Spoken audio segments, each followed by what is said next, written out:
Back to this channel. आज की इस वीडियो में हम देखने जा रहे हैं क्लास 2 के बच्चों का मैथ का एनुअल क्वेश्चन पेपर। इससे पहले मैंने आपके साथ इंग्लिश का एनुअल क्वेश्चन पेपर शेयर किया है। अगर आपने नहीं देखा है तो चैनल पे चेकआउट जरूर करें। आज हम देखने जा रहे हैं मैथ एनुअल क्वेश्चन पेपर। अभी बच्चों के एनुअल एग्जाम स्टार्ट हो गए हैं, तो वीडियो को पूरा एंड तक देखें। वीडियो अगर आपको अच्छा लगे, हेल्पफुल लगे तो प्लीज वीडियो को लाइक करें। चैनल पे अगर आप नए हैं, सब्सक्राइब करके वीडियो अदर पेरेंट्स के साथ शेयर जरूर करें। बच्चों के फाइनल एग्जाम स्टार्ट हो गए हैं, तो आप अपने बच्चों को मैथ से रिलेटेड इस तरह की प्रैक्टिस वर्कशीट बना के बच्चों को आने वाले एग्जाम्स की प्रैक्टिस करा सकते हैं। जैसे देखिए, पहला यहाँ पे देखते हैं टिक द करेक्ट ऑप्शन। यहाँ पे बच्चों को एमसीक्यू क्वेश्चंस दिए हैं, यानी कि क्वेश्चंस दिए हैं, उसके कुछ ऑब्जेक्टिव ऑप्शंस हैं, जिसमें से सही आंसर को बच्चों को टिक करना है। जैसे देखिए, पहला क्वेश्चन है a standard unit of measuring length is. जो standard unit of measuring length होता है वो कौन सा होता है? ऑप्शन दिया है पेस, लीटर या मीटर। तो आंसर क्या होगा? Standard unit of measuring length is metre, है ना। तो C is the correct answer, इसे टिक करेंगे। Next, the dash sides of a rectangle equal. कौन से साइड रेक्टेंगल के इक्वल होते हैं? ऑपोजिट, ऑल या ट्रू। तो आंसर क्या होगा? The opposite sides of a rectangle equal. Rectangle के जो ऑपोजिट साइड्स होते हैं, लेंथ साइड में और ब्रेथ साइड में, वो दोनों इक्वल होते हैं। तो आंसर क्या होगा? Option A. Next, which option shows correct ascending order. यहाँ पे दो ऑप्शंस दिए गए हैं, जिसमें से कौन सा करेक्ट असेंडिंग ऑर्डर है उसे देखना है। असेंडिंग ऑर्डर यानी कि छोटे नंबर से हमें बड़े नंबर की तरफ मूव करना है। पहला देखते हैं, जैसे यहाँ है 240, 110, 74, 49। तो यहाँ पे जो ऑर्डर है ना, ये डिसेंडिंग ऑर्डर है, तो ये आंसर नहीं है। नेक्स्ट देखिए 49, 74, 110, 214। तो ये सही ऑर्डर में प्लेस किया गया है, असेंडिंग ऑर्डर में, इसीलिए ये आंसर सही है। So B is the correct answer. Same way next है the even number between 56 and 50 is 54, 60 और 58। तो यहाँ पे पूछा गया इवन नंबर जो 56 और 50 के बीच में होगा वो कौन सा होगा? तो आंसर क्या होगा? जो 56 और 50 के बीच में इवन नंबर आने वाला है वो है 54। So A is the correct answer. Next है 4 rupees 35 paise is correctly written as A rupees 40 35, B rupees 4 35, C rupees 43 50। तो यहाँ पे 4 रुपीज 35 पैसे को हम करेक्टली कैसे लिखेंगे न्यूमरल फॉर्म में? तो यहाँ पे आंसर क्या होगा? बी, यानी कि 4 रुपीज 35 पैसे, इस तरह से लिखेंगे, इसीलिए B is the correct answer. Same way next देखिए, a globe has a dash surface. Globe का कैसा सरफेस होता है? A curved, B rough, C cylindrical. तो आंसर क्या होगा? ग्लोब का जो सरफेस होता है वो कर्व सरफेस होता है। So A is the correct answer. Same way next है 1 kg equal to dash. 1 kg equal to how much? Option A 100 gram, option B 1000 gram, option C 10 gram. Answer क्या होगा? 1 kg equal to 1000 gram. So B is the correct answer. Same way next है predecessor of 1001 is. Predecessor of 1001 कितना होगा? Predecessor का मतलब होगा जो number दिया है उसका 1 नंबर बिफोर, यानी कि बिफोर नंबर। सो यहाँ पे है 1002, 999 एंड 1000। तो आंसर क्या होगा? 1001 के 1 नंबर बिफोर या -1 करेंगे तो कितना आएगा? 1000। सो सी इज द करेक्ट आंसर। तो इस तरह के जो एमसीक्यू क्वेश्चन होते हैं बच्चों को मैथ में, वो जरूर दिए जाते हैं। आप इस तरह की वर्कशीट से बच्चों की प्रैक्टिस जरूर कराएं। Now here is the next question, fill in the blanks. यहाँ पे बच्चों को फिलिंग द ब्लैंक्स दिया गया है, जिसके लिए बच्चों को ब्रैकेट्स में कुछ हिंट्स भी दिए गए हैं, जिसमें से जो सही है उसे ब्लैंक्स में फिल करते हुए वर्कशीट को कंप्लीट करना है। जैसे देखिए, पहला है there are dash days in the month of March. यहाँ दिया है 30, 31 और 28। तो मार्च में कितने डेज होते हैं मार्च के महीने में? तो बच्चों को ना ऐसे बताया जाता है, जितने भी जो ये नकल्स है ना, ये जो उठे हुए हैं, ये हमारे 31 डेज को रिप्रेजेंट करते हैं। तो जैसे जनवरी, फरवरी, मार्च, तो मार्च में कितने होंगे? 31 डेज। तो हम यहाँ लिख देंगे 31 days. Next, A dash is use two way heavier object. Gram, kilogram और मीटर। किसी भी हैवियर ऑब्जेक्ट को वे करने के लिए हम क्या यूज करते हैं? ग्राम का, किलोग्राम का या मीटर का? आंसर क्या होगा? हैवियर ऑब्जेक्ट को अगर हम वेट करते हैं तो किलोग्राम का यूज करते हैं। तो हम यहाँ लिख देंगे किलोग्राम, इस तरह से। सेम वे नेक्स्ट है a cylinder has dash sides 4, 3 और 1। तो सिलेंडर में कितने साइड्स होते हैं? 1। तो आंसर हो जाएगा 1। Next, the answer in multiplication is called the dash. Answer जो होता है मल्टीप्लीकेशन में, उसे हम क्या कहते हैं? सम, डिफरेंस या प्रोडक्ट। तो आंसर क्या होगा? जो मल्टीप्लीकेशन करते हैं उसका जो आंसर निकलता है ना, उसे हम कहते हैं प्रोडक्ट। तो हम यहाँ लिख देंगे प्रोडक्ट, इस तरह से। Next, a ball is an example for dash. Cone, cuboid और स्पीयर। सो बॉल किसका एग्जाम्पल है? कौन से शेप का? स्पीयर, क्योंकि बॉल जो होता है वो स्पीयर शेप का होता है। तो ये 3D शेप है, इसीलिए यहाँ लिख देंगे स्पीयर। Next, there are dash weeks in a year. 50, 52 और 30। तो 1 ईयर में कितने वीक्स होते हैं? 52। तो यहाँ लिख देंगे।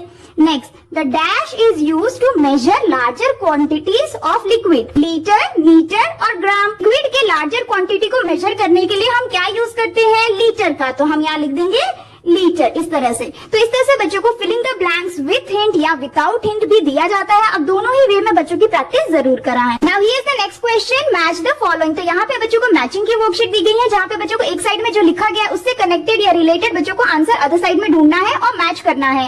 जैसे देखिए पहला है शॉर्टेस्ट मंथ। अब शॉर्टेस्ट मंथ कौन सा मंथ कहलाता है? फेब्रुअरी, तो इसके साथ मैच करना है। Next, multiplication. मल्टीप्लीकेशन का क्या मतलब होता है? रिपीटेड एडिशन को हम मल्टीप्लीकेशन कहते हैं, तो इसके साथ कर देंगे match. Next, 1 rupee. 1 rupee equal to how much? 100 पैसे, तो इसके साथ मैच कर देंगे। नेक्स्ट, अप्रैल। अप्रैल में कितने डेज होते हैं? 30 डेज, तो इसके साथ मैच कर देंगे। Next, division. डिवीजन को हम क्या कहते हैं? रिपीटेड सब्ट्रैक्शन, तो इसके साथ मैच कर देंगे। नेक्स्ट, कोन। कोन में कितने फेसेस होते हैं? 2 फेसेस, है ना, तो इसके साथ मैच कर देंगे। तो इस तरह की मैचिंग की वर्कशीट भी बच्चों को जरूर दी जाती है, क्योंकि ये बच्चों के लिए बहुत ही इजी होता है समझने के लिए। तो आप इस तरह की वर्कशीट से भी बच्चों की प्रैक्टिस आने वाले एग्जाम में जरूर कराएं। Here is the next question, circle the correct fraction of coloured part. तो यहाँ पे बच्चों को पिक्चर्स ड्रॉ करके दिए गए हैं, जिसका बच्चों को करेक्ट फ्रैक्शन ढूंढना है दिए गए ऑप्शन में से, और उसे सर्कल करना है। जैसे देखिए पहला देखते हैं, यहाँ पे एक 1 होल स्क्वायर है जिसका एक पार्ट को कलर किया गया है। तो ये कौन सा फ्रैक्शन शो कर रहा है? 1/3 या 1/2? तो आंसर क्या होगा? 1 फुल सर्कल में से हाफ को कलर किया है, इसीलिए इसका आंसर होगा हाफ, यानी कि 1/2। तो इसे हम सर्कल कर देंगे, ये करेक्ट फ्रैक्शन है। नेक्स्ट, यहाँ पे ट्रायंगल है जिसमें से 2 पार्ट्स को शेड किया गया है, तो इसका करेक्ट फ्रैक्शन क्या होगा? 2/3, तो इसको सर्कल कर देंगे। नेक्स्ट, थर्ड में यहाँ पे एक स्क्वायर है जिसे 4 पार्ट्स में डिवाइड किया गया है, जिसका 3 पार्ट्स कलर किया गया है, तो इसका करेक्ट फ्रैक्शन क्या होगा? 3/4, तो इसे सर्कल करना है। नेक्स्ट, यहाँ पे जो सर्कल है इसे कितने पार्ट्स में डिवाइड किया है? काउंट करते हैं, 1 2 3 4 5 6 7 8। 8 पार्ट्स में से हमने 4 पार्ट्स को कलर किया है, तो इसका करेक्ट फ्रैक्शन होगा 4/8, तो इसे सर्कल करना है। तो इस तरह से ना बच्चों को समझाते हुए इस तरह के क्वेश्चन दिए जा सकते हैं फ्रैक्शन को समझने के लिए या फिर कलर करने के लिए। तो आप दोनों ही वे ऑफ फ्रैक्शन बच्चों को जरूर सिखाएं। Here is the next question, tick the unit used to measure these. यहाँ पे बच्चों को कुछ स्टेटमेंट्स दिए गए हैं जिसे मेजर करने के लिए हम कौन से यूनिट का यूज करेंगे उसे टिक करना है दिए गए ब्रैकेट में जो यूनिट्स लिखे हैं उसमें से। जैसे देखिए पहला है the weight of a balloon. इसे हम कैसे मेजर करेंगे? सेंटीमीटर, ग्राम या मिलीलीटर से। तो वेट, अगर किसी बलून का वेट चेक करना हो ना तो हम कैसे यूज करेंगे? ये बलून जो होता है ना बहुत ही हल्का होता है, तो इसको हम ग्राम में मेजर करेंगे, है ना, तो इसे ठीक कर देंगे। Next, the height of a building. तो बिल्डिंग की हाइट को मेजर करने के लिए हम कौन से यूनिट का यूज करेंगे? मीटर, किलोग्राम या लीटर? तो आंसर क्या होगा? हाइट ऑफ अ बिल्डिंग को मेजर करने के लिए हम मीटर का यूज करेंगे, तो इसे ठीक करना है। Next, quantity of milk in a cup. Cup में मिल्क की क्वांटिटी कितनी है, इसको मेजर करने के लिए हम क्या यूज करेंगे? सेंटीमीटर का, ग्राम का या मिलीलीटर का? तो क्योंकि मिल्क कप में है तो बहुत कम क्वांटिटी होगा, इसीलिए हम मिलीलीटर का यूज कर सकते हैं, तो ml को हम टिक कर देंगे। नेक्स्ट, अब बेबीज वेट। अब बेबी का वेट चेक करने के लिए हम क्या यूज करते हैं? कौन से मेजरिंग यूनिट को? मीटर, किलोग्राम या लीटर? आंसर होगा केजी, यानी कि kilogram. Next, the length of a pipe. Pipe के लेंथ को हम मेजर करने के लिए क्या यूज करेंगे? मीटर, किलोग्राम या लीटर? तो लेंथ ऑफ अ पाइप को मेजर करने के लिए हम यूज करेंगे मीटर का, सो m को टिक करना है। Next, amount of water in a pool. एक पूल में वाटर कितने अमाउंट में है इसका क्वांटिटी चेक करने के लिए हम क्या यूज करेंगे? लीटर का, तो इसे टिक कर देना है। तो इस तरह से जो बच्चों को मेजरिंग ऑफ यूनिट मेजरमेंट के चैप्टर में पढ़ाया जाता है ना, इस तरह के क्वेश्चन बच्चों को दिए जा सकते हैं, तो आप इस तरह से बच्चों की प्रैक्टिस जरूर कराएं। अब here is the next question, solve the following. तो यहाँ पे बच्चों को कुछ क्वेश्चन दिए गए फिलिंग द ब्लैंक्स वे में, जिसे बच्चों को मेंटली यानी कि क्विकली सॉल्व करना है। जैसे देखिए पहला है डैश लेस देन 1000 इज 980, है ना, तो यहाँ पे पूछा है कितना नंबर लेस होगा 1000 से जिससे कि हमारा आंसर 980 आए, 980। तो आंसर क्या होगा? 1000 माइनस 20 कर देंगे ना तो 980 आ जाएगा, तो हम यहाँ लिख देंगे 20 less than 1000 is 980। Next, 50 has dash tens. 50 में कितने टेंस होते हैं? सो 50 हैज 5 टेंस, यानी कि 5 मल्टीप्लाई 10 होता है ना 50, इसीलिए 5 टेंस लिखेंगे। Next, 9 more than 10 multiply 6 equal to dash. So 9 more than 10 multiply 6 is equal to how much? 10 6 होता है 60, है ना, प्लस 9 कर देंगे तो आंसर क्या हो जाएगा? 69, इस तरह से। Next, 1 hour equal to dash minute. 1 hour में कितने मिनट्स होते हैं? 60 मिनट्स, यहाँ लिख देंगे। Next, 2/7 shows that parts out of dash equal parts। इस फ्रैक्शन में क्या शो कर रहा है? कितने पार्ट्स? तो ऊपर वाला ना हमें पार्ट शो करता है, सो 2/7 shows 2 parts out of dash equal parts. तो जो नीचे वाला जो नंबर है, डिनोमिनेटर है, वो इक्वल पार्ट शो करता है। सो 2 parts out of 7 equal parts. तो इस तरह के मेंटली क्वेश्चन सॉल्व करने के लिए बच्चों को इस तरह से फिलिंग द ब्लैंक्स वे में जरूर दिया जाता है। आप इस तरह के क्वेश्चंस की प्रैक्टिस बच्चों को जरूर कराएं। Now here is the next question, draw both hands of the clock to show time. तो यहाँ पे बच्चों को क्लॉक्स बना के दिए गए हैं और बच्चों को टाइमिंग दी गई है डिजिटल वे में, जिसे बच्चों को देखना है। और जो क्लॉक दिए गए हैं उसमें बच्चों को दोनों हैंड्स यानी कि मिनट और आवर हैंड बना के टाइम को शो करना है। जैसे देखिए पहला है, यहाँ जो टाइम शो कर रहा है वो है 6:30। तो 6:30 हम क्लॉक में कैसे शो करेंगे? 6:30 यानी कि जो आवर हैंड होगा वो 6 पे होगा और 30 यानी कि जो मिनट हैंड होगा ना वो भी 6 पे होगा, इस तरह से। तो ये बन जाएगा 6:30। नेक्स्ट देखिए यहाँ पे दिया है 12:15, तो 12 आवर्स 15 मिनट्स इसका मतलब हुआ। तो हम कैसे शो करेंगे? आवर हैंड 12 पे रहेगा और 15 यानी कि 3 पे हमारा मिनट हैंड रहेगा। तो ये हो जाएगा 12:15। नेक्स्ट 8:40 यानी कि 8 आवर्स 40 मिनट्स। तो इसे हम कैसे शो करेंगे? आवर हैंड 8 पे रहेगा एंड 40 बोला गया है तो 40 कौन इंडिकेट करता है? नंबर ओनली, यानी कि मिनट हैंड भी हमारा 8 पे रहेगा। तो ये शो करेगा 8:40। तो इस तरह से बच्चों को हैंड्स ड्रॉ करने के लिए क्लॉक में या फिर बच्चों को टाइम क्लॉक दिया जाएगा और बच्चों को उनको देख के उनके टाइम्स को लिखने के लिए दिया जा सकता है। तो आप दोनों ही वे में बच्चों की क्लॉक से रिलेटेड प्रैक्टिस जरूर कराएं। Now here is the next question, divide the given things equally and right the division fact. यहाँ पे बच्चों को पिक्चर्स ड्रॉ करके दिए गए हैं और इसके लिए बच्चों को यहाँ पे डिवीजन फैक्ट को, पिक्चर को इक्वली डिवाइड करते हुए बच्चों को ये जो डिवीजन फैक्ट है ना इसे सॉल्व करना है। जैसे देखिए यहाँ पे जो ट्रायंगल्स है ना, ये कितने ट्रायंगल्स है? 20 ट्रायंगल्स है। जैसे यहाँ लिखा है 20 डिवाइडेड बाय 2 है ना। सो 20 ट्रायंगल्स को हमें 2 टाइम्स डिवाइड करना है। तो 2 इक्वल ग्रुप्स में हमें इसे बांट देना है। तो कितने आएंगे? 1 2 3 4 5 6 7 8 9 10। तो ये 1 ग्रुप हो जाएगा। तो इसे इस तरह से सर्कल कर देंगे। तो एक पूरे ग्रुप में 10 ट्रायंगल है, अगेन अनदर ग्रुप में 10 ट्रायंगल हो जाएंगे, है ना। तो 2 इक्वल ग्रुप्स ऑफ 20 हो गए ना, यानी कि एक ग्रुप में कितने हैं? 10, यानी कि 20 divided by 2 is equal to 10। अगर बच्चों को टेबल आता है तो बच्चे इसे और जल्दी और इजिली सॉल्व कर पाएंगे। नेक्स्ट यहाँ पे देखिए, यहाँ पे क्लाउड्स है और यहाँ पे डिवीजन फैक्ट है 12 डिवाइडेड बाय 4। सो 4 के टेबल में 12 कितने टाइम्स आता है? 3 टाइम्स। 4 3s are 12, है ना। तो हमारा आंसर हो जाएगा 12 डिवाइडेड बाय 4 इज 3। तो अगर ये पता चल गया तो बच्चे इसे आसानी से डिवाइड भी कर सकते हैं। जैसे कि 12 क्लाउड्स है, इसे हमें इक्वल ग्रुप में डिवाइड करना है, जिसमें हर एक ग्रुप में कितने क्लाउड्स आएंगे? 3। सो 1 2 3 ये एक ग्रुप हो गया। नेक्स्ट अगेन 1 2 3 ये अनदर ग्रुप हो गया। Next 1 2 3 another group and 1 2 3 another group. तो ये हो गए 4 ग्रुप्स ऑफ 12 क्लाउड्स। नेक्स्ट यहाँ पे फ्लावर ड्रॉ किया गया है और इसमें बोला है 18 डिवाइडेड बाय 3। तो इसे हम कैसे सॉल्व करेंगे? 3 के टेबल में 18 कितने टाइम्स आता है? 3 6 are 18, है ना। तो हमारा आंसर यहाँ पे 6 हो जाएगा। और यहाँ पे हमें 18 फ्लावर्स को 3 के ग्रुप्स में डिवाइड करना है, जिसमें हर एक ग्रुप में 6 फ्लावर्स होने चाहिए। सो 1 2 3 4 5 6 ये 1 ग्रुप हो गया। अगेन 1 2 3 4 5 6 ये another group and this is another group. तो हो गया ये सॉल्व। तो इस तरह से बच्चों को डिवीजन में ना पिक्चर्स के थ्रू डिवीजन समझाया जाता है। तो इस तरह की वर्कशीट बच्चों को दी जा सकती है। आप इस तरह से बच्चों की प्रैक्टिस जरूर कराएं। Next question, right the multiplication fact. तो यहाँ पे बच्चों को रिपीटेड एडिशन दिया गया है, जिसका मल्टीप्लिकेशन फैक्ट लिखते हुए बच्चे उसे सॉल्व करेंगे। जैसे देखिए पहला है, यहाँ पे कितने टाइम्स 8 लिखा गया है? 1 2 3 4 यानी कि 4 टाइम्स 8। तो इसे हम लिखेंगे 4 मल्टीप्लाई 8, 4 टाइम्स 8। तो 4 8 सर कितना होता है? 24। तो आंसर हमारा हो जाएगा 24। नेक्स्ट यहाँ पे 3 को 3 टाइम्स रिपीटेडली ऐड किया गया है। तो इसको हम कैसे लिखेंगे मल्टीप्लिकेशन फैक्ट में? 3 टाइम्स 3। तो आंसर क्या होगा? 3 3s are 9, यहाँ लिख देंगे।